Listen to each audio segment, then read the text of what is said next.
Welcome. Hey, listen, let's put it out there right now.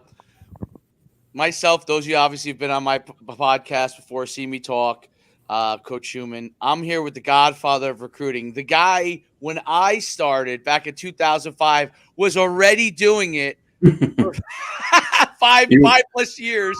you had Mike events, Farrell. three events you had that year, right? Three. The first year was one. All right, New Jersey. Yep. Actually, maybe we did two. We did two. You're right. We did two in New Jersey, right, that year. And then You branched it branched out. Yeah. three, and then 50. And then 50. You didn't stop. You didn't go 3-8. You just went 350. We went in there the 1 year after we did. I think we did 15 1 year, like in between. Crazy. And we went in there, and I said, "What do you think about us doing?" I think it was like 48 events. I said, "We're not going to be able to do it many years ourselves. We'll teach everybody else how to do it, but a couple of years. If we could do this a couple of years, we can have a chance." And everybody was like, "Let's do it." What the heck? We were all pretty young, hungry. We I were started young. my own camps, the VTO camps, in 2010. That was 12 years ago. I still was young and hungry. But now, this is why it's called Legends Live. This is what legends have. They've been around for a long time. Ed Reed, he's got gray. He's a legend. We're not Ed Reed, but I think he's younger than us, so that know. quantifies our ability to be gray. I know, and I do color my hair sometimes. I'll admit it. But today, I figured for Legends Live, why? Why? There becomes a point when, when you're a young gunner and the enthusiasm and the desire to get out there and do everything was a huge advantage. But now it's wisdom, Mike. It's wisdom. That's the advantage now. Well, I will tell you this. I mean, there's a lot of people out there that want to run camps and start camps and all this other stuff, right? They have a billion brilliant ideas, and they don't ask us, and they make every mistake that we made, and they fail. And I could tell them, and you could tell them, what a dumb idea this is, what a bad idea this is, what a smart idea this is. Oh, I wish I did this in my first year instead of my sixth year. I did it for other people making money, which was stupid. You did it at least for you making money, but now we're gonna make money together and entertain as well. The old guys are gonna talk about name, image, likeness. Get off my lawn. I'm not that way, but something's got to be changed. It's just crazy. It's crazy that so much has changed in college football in the last year. I can't even keep track of it. I don't think the coaches can keep track of it either. I was at spring ball with my 7-on-7 club, and I was talking to the guys at Rutgers, and they just said it's a constant 24-hour deal. You remember recruiting guys would call you up back in the day and would have time. Like Jeff Halfley, who's at Boston College, when he was at Rutgers, used to come in my office and we would just talk about, okay, what have you seen at the camps this year? Who were like, the top 15, 20 guys that you've seen in this grade or whatever. They just have guys that are just basically from 7th grade on looking at them to see, is this guy a potential, and it's 24/7. There's no, and with the portal, I mean, you're an expert on the portal. I'm not a guru on the portal. You're a guru. I understand the NIL. You're a guru on the portal. You could tell what's going on. Well, it's going to drive coaches out of college football. It's too much to handle. I mean, back in the day, recruiting was a lot to handle. Remember when they allowed unlimited text messages and then they stopped that. Because they wanted to give the kids a break. But what it did is it gave the coaches a break because there were months and weeks of time where they didn't have to respond. So they could be on vacation with their family, perhaps in July, and they didn't have to respond to some, sophomore kid who wants attention. And then they brought that back. So it's 24, 365 before the portal. And now it's 28 hours a day. You can't keep up with it. It's impossible. I don't know how coaches do it. And I know coaches are going to, say, listen, if there's an NFL job out there for me, I'm jumping on it. Yeah, I mean, that's a totally different lifestyle. I mean, I was an agent for 6 years, and those guys have an actual schedule. This is your time, obviously in seasons, their time period, which is the craziest for them, but that's a defined time period. Then they have their OTA. Everything is defined by the NFL. There's a stay away period. There's a period when they're only working with their strength coaches if they're coming in for that. And it allows the coaches to kind of get a breath of fresh air. How do you get Andy Reid coming back every year? How do you get these guys who are definitely elder fellas to want to come back every year because they have a chance to breathe. They have a chance to breathe, and unless you're built like Nick Saban, to be able to handle the storm, and so he got to the mountaintop. I think that's one of the advantages he had. Yep. He got to the mountaintop before it got completely crazy. So now he reaps the benefits, in my opinion, of everything because he has the structure in place. Obviously, he's phenomenal. I mean, if not the best, top coach of all time, one of the top 2 college coaches of all time. And, so he did get that advantage. So now, all these little things, I saw something where someone said they think that some of these are designed to try and thwart Nick Saban, but he's already got the system in place. There's no thwarting him. No, he just picks and chooses. So when you're at that point, you can pick and choose. When you're at the other points where you're trying to grow, you're just nonstop, and everybody else is trying to grow. Like Kirby's got it down, right? So he's got the recruiting going. He gained some kids from the portal last year that were key to his national championship run. This year they lost more kids. They haven't added anybody through the portal, and it's not necessary. Alabama's got it down. Clemson, Dabo is very resistant to it. So, he's got it down for him. He's going to get passed by, I think, if he doesn't adapt to it. But it's the other programs that just are floundering. If you have a new coach, like Brian Kelly, he had it down at Notre Dame, but now he doesn't have it down at LSU. I mean, they've sent kids packing. They've brought kids in. It's just it's a turnstile. Even if you're an old coach, to go to a new place, you're going crazy. Lincoln Riley out at USC, same thing. So you're purging your roster and you're adding new players, and nobody can control it. And I don't know what the solution is to the portal. People say, okay, there should only be a set period of time where you can go in. And I agree with that, but I think the deadlines, the May 1st deadline to not play the following year, that needs to be pushed up. You can't let everybody wait until the end of the spring and then decide if they want to go. If Jordan Addison wants to leave Pitt, don't let him go through spring ball. Have him make that decision by, March 1st instead of May 1st and lock him in. So it's unruly. Like the Farrell portal account that I have, I mean, there's kids jumping in today, and it's May 16th, and they can't play next year, this upcoming season, but they're still jumping in. There's kids committing. We just had a kid commit to USC. We just had another kid commit to Nebraska. It's nonstop. Plus, this is the visit period for high school football. This is the spring evaluation period. So coaches are out on the road, as you know, but they're also tracking the portal while they're on the road. I mean, I don't even know how they're focusing. How does so there's two things the two major changes. Obviously, transfer portal is one and NIL is the other, have created such a mess with zero. NCAA went from over-regulating everything, right? Like just over. That's why, by the way, that's why Emmert is gone, right? Because he finally, they probably said something to him that he probably just like, hey, man. Thank you for the $3 million a year for the last amount of time period, but $4 million. Yeah, $4 million. Crazy.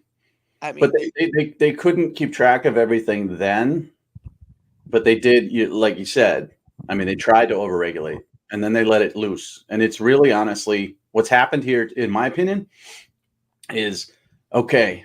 You're having say you got a health problem, right? You got a lump on your shoulder.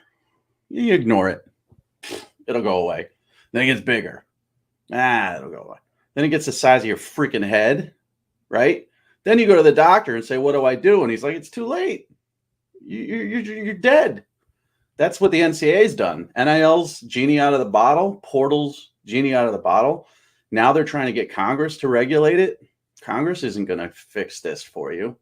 So what you're going to have is you're going to have the conferences regulated themselves. The conferences are going to regulate themselves, and then you're going to have an SEC only playoff because they don't need the Pac-12, and a Big Ten only playoff because they don't need the ACC or the Big 12. And then you got anarchy, and it's going to be hard to follow, and there's going to be a lot of realignment going, but they let this thing go too long when they should have had this checked like 5 years ago. Yeah, I mean, there had to be parameters. They were scared to go to parameters. And now you get, like, in New Jersey and California, I don't know if you know this or not, you probably do, but you could get NIL in high school. So there's no limitation to NIL. And that's just, I mean, that's a whole nother potential. Now, it's only for probably a select individuals, but those select individuals, now you have, how does that work? Does Bergen, I'm just using New Jersey as an example. Does Bergen Catholic have to fight Don Bosco by paying them a player to come to their school? Like, how does that work? Well, you remember, I mean, we had the Bergen versus Bosco recruiting and the Paramus versus, whoever else, and there's always that. In Maryland, it's the same way. And in other places, it's the same way with the private schools. Most states allow NIL for high school. In fact, it was a big deal that Texas didn't. Right. And that was one of the reasons why, when Quinn Ewers committed, he wanted to graduate early and go up to Ohio State so he could make Columbus, Ohio NIL money rather than sit in Texas for another year that he didn't need and not make any money. So, I don't really know on the high school level, the investors in NIL aren't ready yet to jump in on guys unless their name is Arch Manning, but they will be soon because we know who the great players are going to be. We just do. For the most part, they can bust out, but you've seen so many ninth graders that you could say this kid's going to be great. There's no doubt about it. I mean, you want to use New Jersey as an example. Brian Cushing is a freshman, right? Freaking monster, NIL him as a sophomore. But then, is he going to go to Bergen? He's going to go Bosco. Who's got the best deal? It could reach the high school level. And then the high school coaches are going to be upset because these guys don't want to play that game. They don't. Yeah, they definitely don't. I mean, they have to. Right. It's absolute. And you know what's so interesting, too, and this is not football. Obviously, we're in football. But I did something on the Cavender twins and how – you know who they are? The girl basketball players? I've heard of them. I don't know a lot about them. They did the multi-million-dollar deal when they were – I can't remember if it's Fresno State or San Diego State they go to. I always get those two confused, but it was one of those two. And then this year, Miami, because Miami has that whole collective, they transferred the twins to – now they're transferring to Miami, and they're going there because they got a much – more lucrative NIL deal. Now they are very good basketball players, but they're a unique situation. They're twins. They're all over TikTok and they have all these followers. So there's going to be that kind of play that I think, I don't know. I mean, it could affect with the girls. It hasn't affected their play. They might be the biggest NIL financial recipients of everyone, but I wonder how coaches, basketball's less people. It's very difficult to manage those guys or gals, but football is a lot more people. How do you manage so many of those? If all of a sudden you got 15 guys with deals, I don't know. Yep. And 70 without.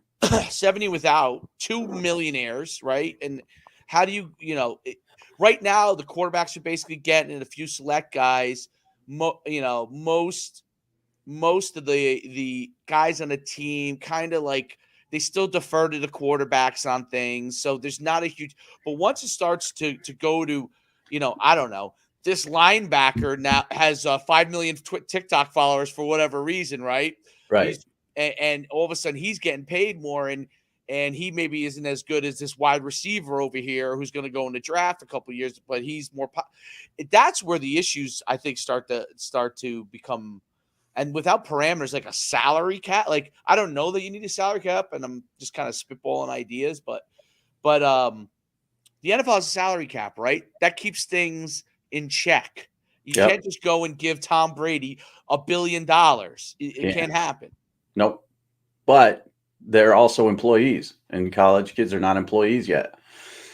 And if they do become employees, then what do? Then they have to pay for their own schooling and all that stuff. And some can afford it.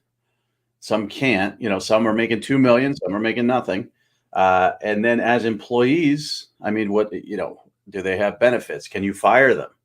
Can you fire a running back for fumbling in a key game? Can you fire Tank Bigsby for not getting out of bounds last year against Alabama? Can you, how do you handle them as employees? At the NFL, you can fire them. You can cut them. You cannot pay them. You cannot renew their contract. You could do a lot of different things. College kids are still amateurs, but yet they're making money now. So a cap won't work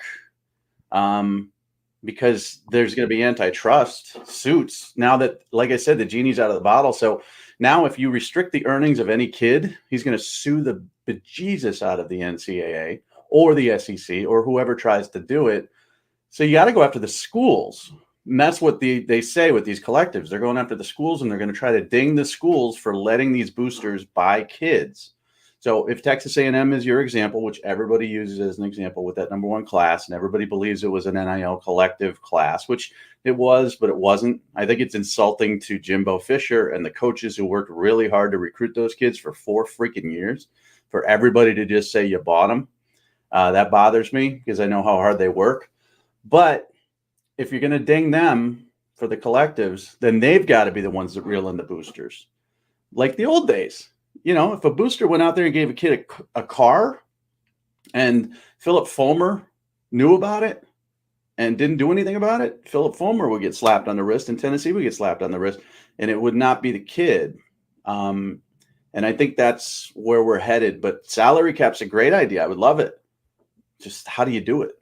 That's a great point, because the employee aspect of it is a difficult thing, because once you become an employee and not a scholarship athlete, there's all kinds of laws. I mean, you have rights. Rights. Yep. You can't be terminated without cause. Is a fumble a cause? Is a knee injury a cause? They're really screwed, man. I mean, again, there was no preparation involved with this. They came up with a deal. Bowlesby and Big 12 came up with an idea to try to regulate it. And it wasn't a great plan, but at least it was a plan. But once the state started regulating, Georgia and Florida specifically, then the NCAA pleaded with Congress, just as you see Sankey and others doing now, to get involved and come up with some sort of federal law, which says, now, if there's a federal law that says a kid can only make X amount of dollars as a football player, in an amateur status, that's federal law. There's unemployment law. Right? You can only make X amount. Doesn't matter. You may have been a millionaire, but now in unemployment, you can make this cap, period. And that's a federal law. And you can't fight that. So if there's a federal law in place, then someone would have to sue, and they would have to go all the way to the Supreme Court to overturn that, and it'd be very difficult to do. But the federal government doesn't, they got bigger problems. This isn't their problem for these whiny billionaires. And millionaire schools. The problem I have is that the small schools are going to be weeded out. The Wake Forests of the world are not going to be Power 5. There's going to be no Power 5. And those schools are going to be left out. And that's going to hurt their academic standing. It's going to hurt their enrollment. It's going to hurt their ability to teach. It's going to hurt their other sports. So those type of programs are going to be left, and we're going to end up with like 30 power programs that are getting rich, and the other ones are just going to drop off. And then we're going to see, education suffer and all that stuff. Like I live in Connecticut. UConn's enrollment, since they won the national championship, they won 3. You went to UConn. Yep. Remember the days of UConn where you could get in? You didn't need a 1,250 SAT, right? And it didn't cost you $1 billion, but they won 3 national championships in basketball. Now their admissions went nuts. Enrollment applications went crazy. Now it's a $1,250 school, and it costs you so much to go there. And that's all because of basketball. So think about football and what that means to the overall, financial health of a university, and then take that away. Like if UConn's losing money now, losing football because football sucks. They lose basketball. Ah, well, that's why they have the issue with they wanted to get back in that Big East for basketball because they were starting to lose with being in the the AAC. I think they're in, or they were losing. They were in the AAC, now they're not. Right, they couldn't convince kids in the Northeast because that's where their hub is. They couldn't convince. I mean, even though they recruit nationwide, still they're the most players are from Northeast. They couldn't convince the Northeast kids to want to go play Tulsa. I mean, that's the bottom line, and it's nothing against Tulsa, but if you're from New York or New Jersey, they want to play Syracuse. They want to play. They want to play those games. Duke. They want to play those East Coast games that when they go on TV, all their friends know the teams, so on and so forth. And so that was a financial move 100% to go there because they would be able to get the players they want. And then it also, in turn, I mean, their biggest mistake was Rutgers is a bigger market. They went to the Big Ten, and then they were hoping to get in the ACC, I think, and because of basketball, but they did not move. And this is a couple of ADs ago, I think, and they didn't move quick enough. And I think Syracuse in the ACC, right? Yeah. So Syracuse took that spot. Well, BC blocked them too, because what happened when Right. BC tried to go to the ACC with Miami and Virginia Tech, UConn sued them, and the governor filed a lawsuit against them. So when BC, won that battle and got in the ACC, the second UConn tried to apply, Gene DiFilippo at BC was like, no. We don't want them in. We don't want any part of them. So then they tried to get the Big Ten, where Rutgers ended up, but they didn't have the TV market because the TV market doesn't matter now because cable's dying. But back then in 2007, when we were going through college expanse, the TV market was huge. UConn's no TV market. Rutgers is New York. Now, we all know nobody in New York watches Rutgers, but you could get those games in those areas. So the Big Ten liked the contiguous state thing to get Maryland and Rutgers so that they could go into New Jersey and say, come to Ohio State and your family can still watch you because the Big Ten network's going to be in New Jersey. So UConn made a lot of bad moves, and they tried to piggyback with some schools, but they're kind of an example of a program that fell off. I mean, they were in the Fiesta Bowl. Yeah. I mean, they were a BCS Bowl team, and they just lost out. They didn't have a spot. They were hoping basketball would save them. And during the realignment in the musical chairs, they just didn't land a spot, and now they're dead. West Virginia hung on, got in the Big 12. They wanted the ACC. The ACC said, you're not good enough academically. They wanted the SEC. SEC said, you're not good enough, for us football-wise. They hung on and got in the Big 12, but the next round of realignment is going to kill a lot of these teams off. And I think it's going to turn people off too, because, parity doesn't exist in college football now. It's either Alabama, Clemson, Ohio State, Georgia, LSU. One of those programs wins it all. Parity is going to be even harder to come by with conference realignment, with these TV contracts, with NIL and all this other stuff. So I don't know what we're headed towards. Yeah, I don't know how you can have parity when you get in a situation where, let's say Louisville. I think Louisville has a player they lost, right, to Alabama. Yeah, Tyrell Hatton. Yep. That's. I mean, so you go to a program that's pretty has a pretty good reputation, pretty good, and you become an elite player, and you think, well, you know what? Now it's about me improving my draft status, right? So I've gone to the mountaintop at Louisville, or you could say UConn or Rutgers or any of those places that can get a certain level of recruits, but can never go to that next level, or hasn't gone to the next level consistently. And they go to Alabama, Georgia, Clemson, one of those schools, because now they're thinking draft status. And if you're an FCS kid, you go to Villanova and you become a star in that spread system they have there. And now you're a star wide receiver and you've shown that you're above that level. well, you're jumping, right? I Yeah. mean, that's what's happening, right? So, so how, like, I guess at FCS they could always kind of probably replace with the next guy because they could actually do regular recruiting almost, so to speak. Mhm. Yeah. And they lose that guy, they replace him with someone like that. But at that mid Division I level, you're not replacing that guy. No, no. And Jordan Addison at Pitt is the great example right now because he is probably going to decide this week between USC and Texas. And you can't replace a Jordan Addison. I mean, he was a Biletnikoff winner at Pitt, right? So you're just not going to find another Biletnikoff winner. The last guy was Larry Fitzgerald. It takes a good decade to 15 years. Alabama's spoiled with the Judys and Ruggs and, Ridleys and on and on, Devontae Smiths every year. But Pitt, a kid like that comes along every 15 years, then you're going to lose him to a bigger program. And again, USC is not successful. Texas isn't successful, but they're in big NIL markets. So, it really is going to hurt those teams like the Louisvilles, like the Pitts,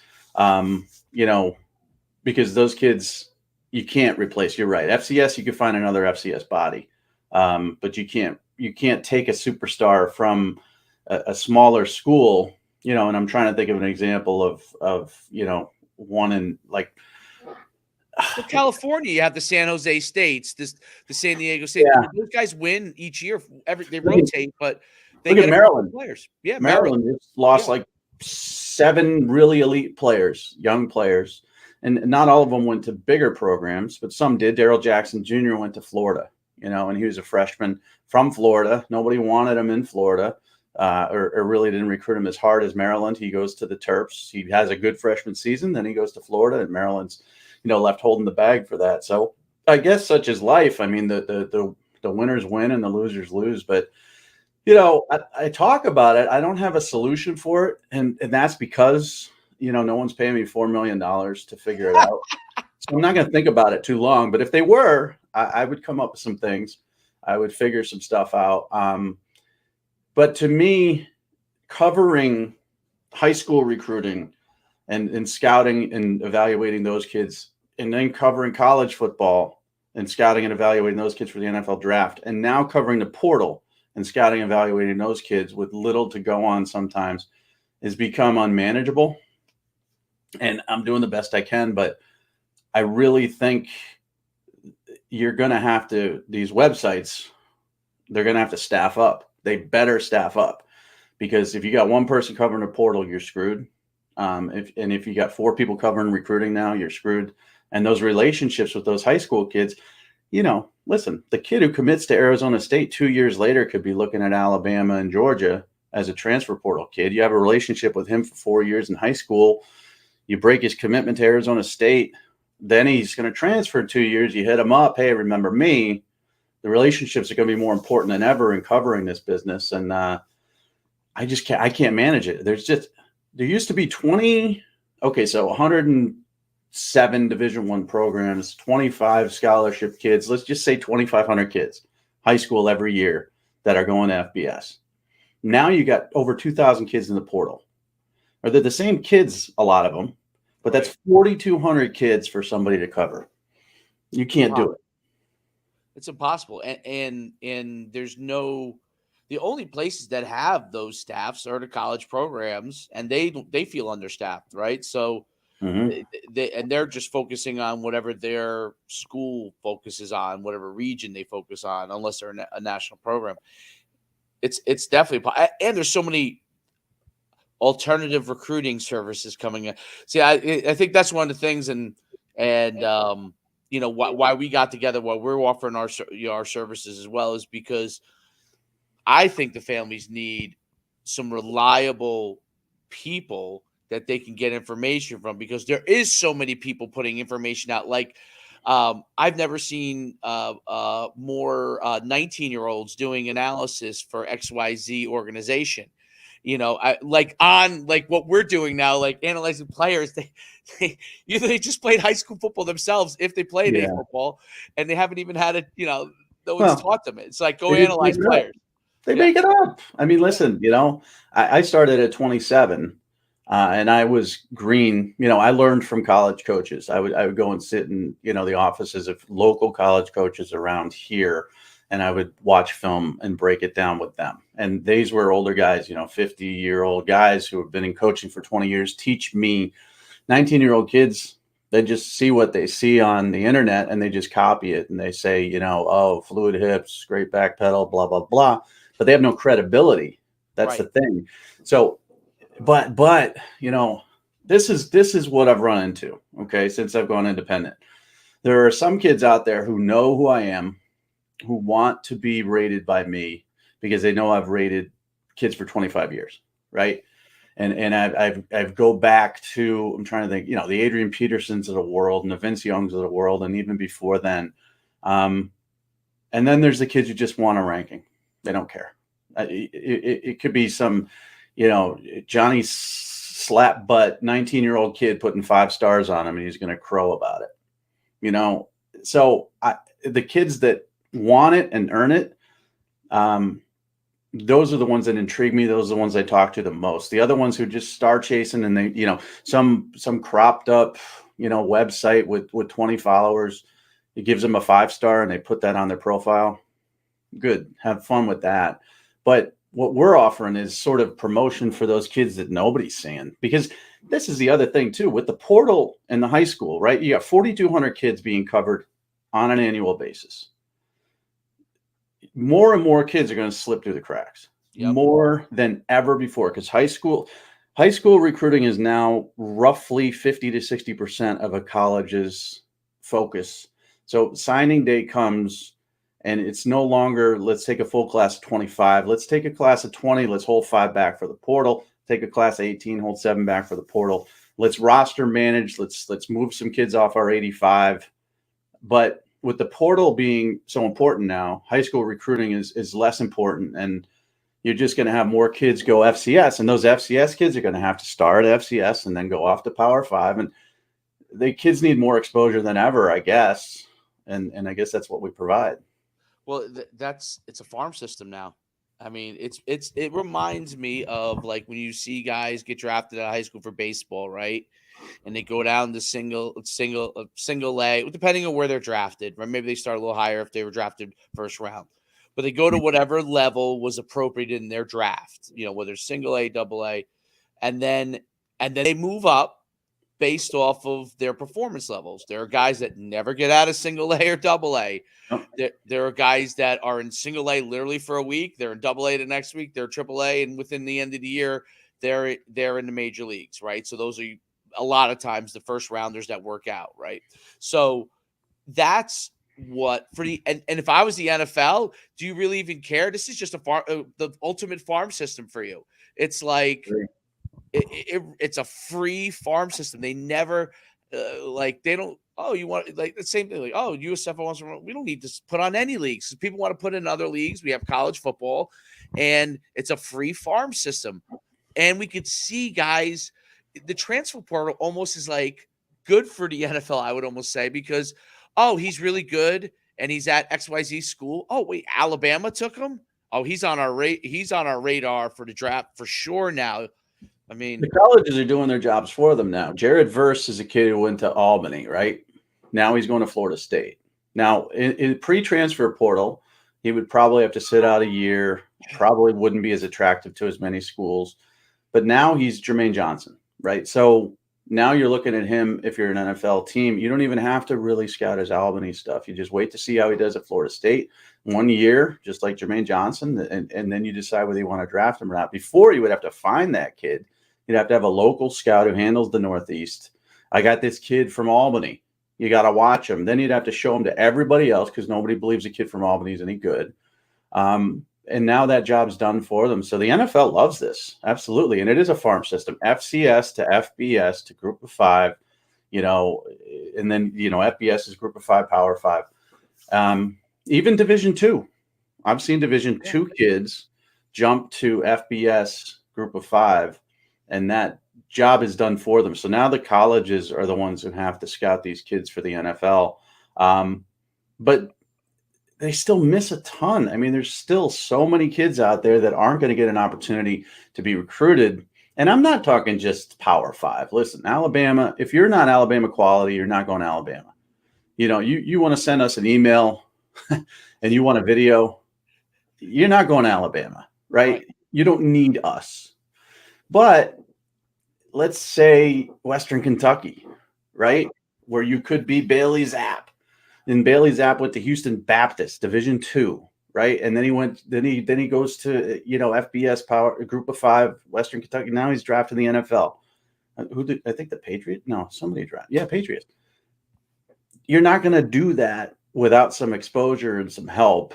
And I guess that's kind of what we're offering. I wonder if that kind of stuff will go into college. Like, so how we do this stuff with high school, when these kids go into transfer portal, do they then begin to need some of them? Listen, the guys are going to Alabama. You're right. They don't need.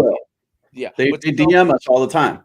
Yeah. Oh yeah. I get DMs. Can you help me get exposure? I'm in the portal. And my first thought is like, why are you in the portal? First of all, why are you in the portal if you need help? But so many kids jump that, there's like 600 kids out there in the portal right now, no home, need help. Right. So yeah, it's part of business. It's another part of the business. Yep. I saw Don, and this was interesting. Do you know Don? He is, I don't know if he still is Tom Brady's agent, but he runs like this on the West Coast in California, this like, I don't know, for lack of a better word, a semi-pro league where every once in a while somebody comes out of there and gets picked up by somebody. But what he did is he took a next step, was he's doing like a transfer portal, like combine. I saw that. And I don't know how many people even went. Okay. But the thought process of what he's doing, I understand the thought process. He's like, well, okay, some of these might be prospects maybe for this league I have. They might be prospects for the NFL that I need to keep an eye on because I'm an agent. And then maybe I could place some of them if they show up and they're good enough at a place. And now I have that relationship with the school too, right? Because a lot of the agents haven't been in the business. A lot of them have relationships with certain colleges. People don't realize that, but there are certain colleges that now the Jimmy Sexton, he controls like the SEC, right. But the Bill Belichick Rutgers thing, right. That's right. Rutgers, there's guys there. I knew there were guys that were like 2 or 3 guys that would always have ins at Rutgers, right? And then when I was doing it by third or fourth year, we all of a sudden, we were just every year, one guy from UConn would go with us. Like, it was just like, okay, me and my partner were both from UConn and we played there. And it was, you would land the guy, from UConn. Like, so those are ongoing relationship things that are offshoots that are so, it is fascinating. I'll tell you this. It's fascinating. Like, sometimes I see it and I go, oh, this is just a complete mess. And then sometimes I see it and I say, it's fascinating if they could ever hire the NCAA. I think it or I don't know. I don't know if it's the NCAA or the leagues, but if they ever could get the right person in place, they could figure out how to put parameters in place in a collaborative way and really make it where there's all kinds of opportunities that would come from. I just don't know. But well, here's the thing. They need a calendar, because camps need calendars, right? You can't run camps without a calendar. You have to know when your camps can be run. You can't run them during high school football season. So if high school football season is 365 days a year, you can't run camps, right? And right now the portal's 365. Now, once they figure out a calendar, maybe you could prop up some transfer portal combines or workouts or, NFL combine types for the portal kids. Yep. That's a business. The exposure part is a business. I'm just, the kids need more exposure than ever before. And it's not, it's not the kids who are 5 stars and 4 stars. They need more exposure. They have to work on their social media. They have to grow their social media. It is important to get verified. All that stuff's important. But it's the kids, that don't have a lot of publicity that could use, 5,000 views, where like there's 400 coaches taking a look at that. And these might be FCS coaches or they might be Division II coaches, but somebody's looking at them. It's so hard to get out there now, especially with, I know, all the recruiting services, because I used to work for one, they're focused even more than ever on 4 and 5s because they don't have the staff to handle 3s and below.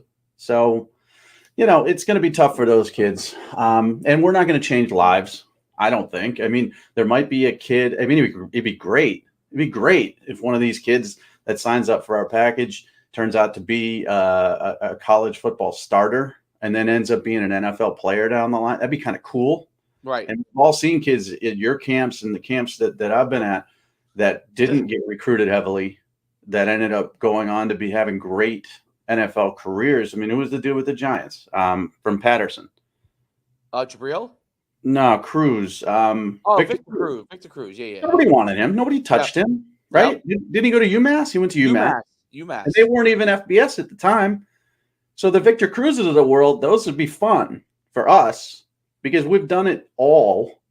And now it's kind of time where it'd be kind of fun for us to discover a kid where back in the day we discovered him, but well, it was interesting. I coached against Victor Cruz because we were in the same league. I was young assistant at the time. And Victor Cruz, even though there are other guys on his team that went, to Rutgers and other places, I don't remember what it was. I don't know if he wasn't the right height or what. He was by far the best player in the field. By far. It was academics. I think it was. Oh, maybe it was academics. Okay. He was by far the best player in the field. Oh, I remember him. Him. And you remember Benji Wimberly and Patterson Catholic. They had all these guys, and everybody was offering these kids. And, even Notre Dame would come in and offer some kids, and it's Patterson Catholic. So it's like Patterson is a rough place, right? But Patterson Catholic is where they go to be refined a little bit. And most of them turn out to be busts, right? And then you get a Victor Cruz who has no grades from what I remember, turns out to be an NFL football player. And that's the fun part of it for us is I remember Antonio Brown in high school. He was a 5'11", 165-pound quarterback, right? Central Michigan took a shot at him. Don't know why. And now he's Antonio Brown. It's fun. That's the fun part. That is the fun part. And I think that there will be more and more of that.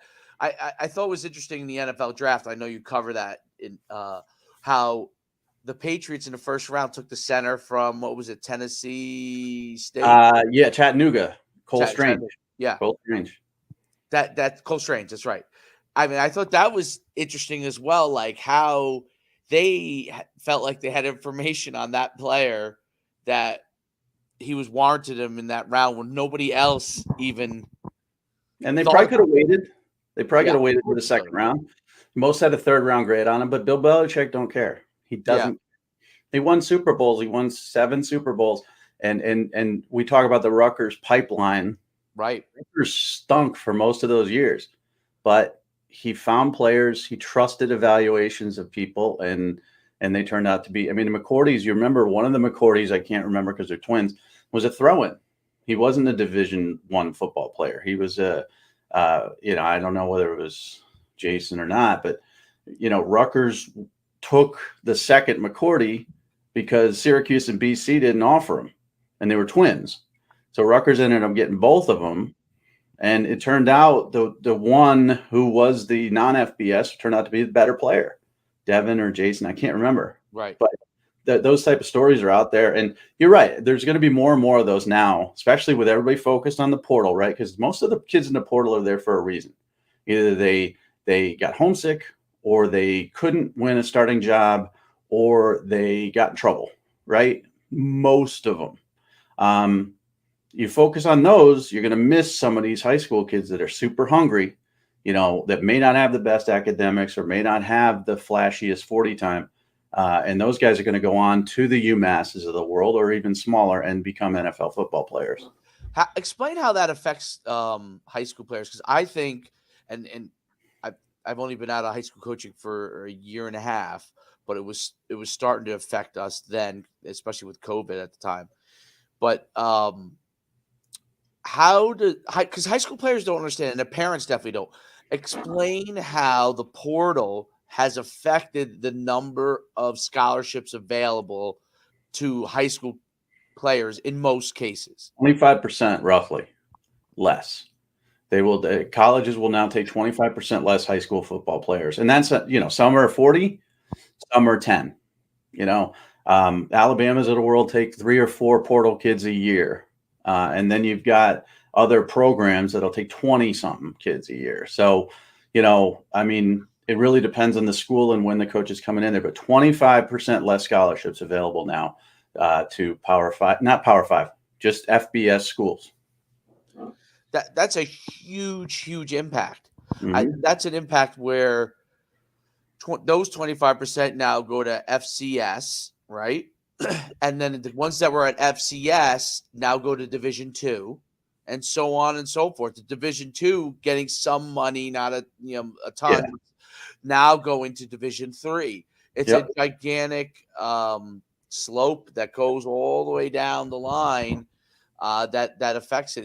It's very, very interesting, and parents need to understand that is how important it is to get around exposure, really have a plan of what you're going to do and seek out people. I always say this, just because your neighbor played Division I football 25 years ago doesn't mean he knows how the process is now. And that's what a lot of the parents get caught up in. Like they know, they're in their 50s or whatever. They have a kid that's a pretty good player in high school, and the only person they know is some other person that happened to play Division I football 25 years ago and think it's relevant to now. And then they seek the wrong kind of situation. So it's important to get that information.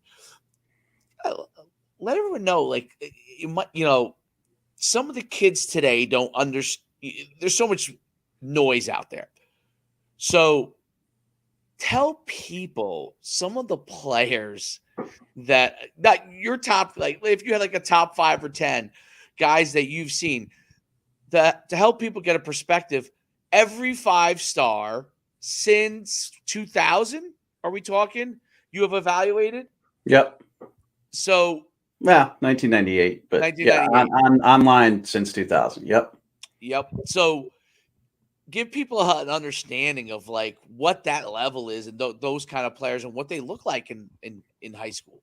It's just, you could tell. And again, there's so many 4-stars. We had, we had your 25 to 35 5-stars every year. Then you had your 350 or so 4-stars. So those guys just sort of pop, and you can tell who they are.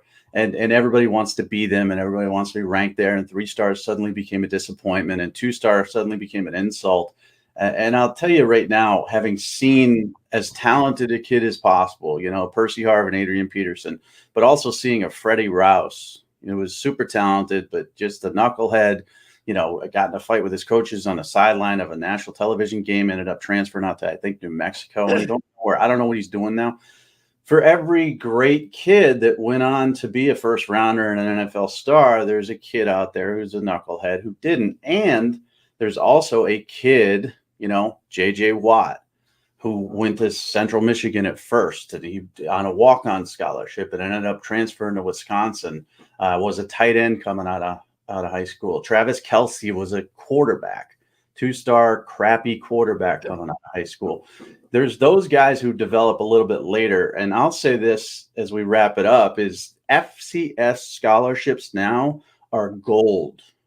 They're gold. And I'm not saying that, a Power 5 kid's going to pick an FCS school. He's going to pick a Power 5 school. A group of 5 kids going to pick a group of 5. But that FCS scholarship with 25 less kids being recruited on the high school level, if you can get that FCS scholarship, which does pay, sometimes it's not always 100%. Sometimes it's grant. Sometimes it's 80-20, whatever, to get on the football field at Albany or Incarnate Word or someplace like that to show people what you can do as a freshman. That's the minor leagues now, and you could end up being a Power 5 player. So every kid who sends us stuff wants to hear that they're a Power 5 player, right? Or they want to hear they're a 4-star or 5-star. And they can get disappointed if we say, listen, I think you're a Division II football player right now, or I think you're FCS level. That's what you should focus on. That's not the end, though. It's not the end. Like Travis Kelce, if he went FCS back before the portal, maybe he was never discovered. He ended up, luckily for him, I'm pretty sure it was Indiana, took a shot at him as a local kid. But Travis Kelce now would start off FCS. And then he'd realize I'm not a quarterback, and then move him to a different position. Or J.J. Watt would realize I'm not a tight end, move him to a different position, and then he would take the step up and go on to be a Hall of Famer. It could happen now. So don't ignore the FCS evaluations. Don't ignore the Division II evaluations. Don't focus all on Power 5 because it's not where you start. Freddie Rouse started at the top, and I hate to use him as an example, just the one that pops in my head, and is nowhere now. And there's plenty of wide receivers that were in that same class that are retired NFL professionals right now, counting millions of dollars. Yep. It's a great way to end. That's a great point. We'll be back next week. We'll talk every week we'll have a bunch of stuff to talk about. Where do you think Jordan Addison lands? Okay, so he visited Texas. His coach, Brennan Marion, his wide receiver coach at Pitt, is at Texas. He has a great relationship with him. Then he went right from Texas to L.A., and I haven't heard anything since. L.A. is L.A., NIL is NIL. So I will tell you this. If he ends up at USC, because there was talk of a $3 million deal and a house, and all that wasn't true, I know. But if he goes to L.A. for Lincoln and Caleb Williams, he's friends with Caleb Williams and his dad, I think it's probably more for the opportunity than if he goes to Austin. It'll be more for the relationship. I had Texas. The silence coming out of the USC visit concerns me if I'm a Texas fan, though. It's been dead silent. I can't hear anything or find anything on it. In fact, check my phone right now. Nothing. No. Oh.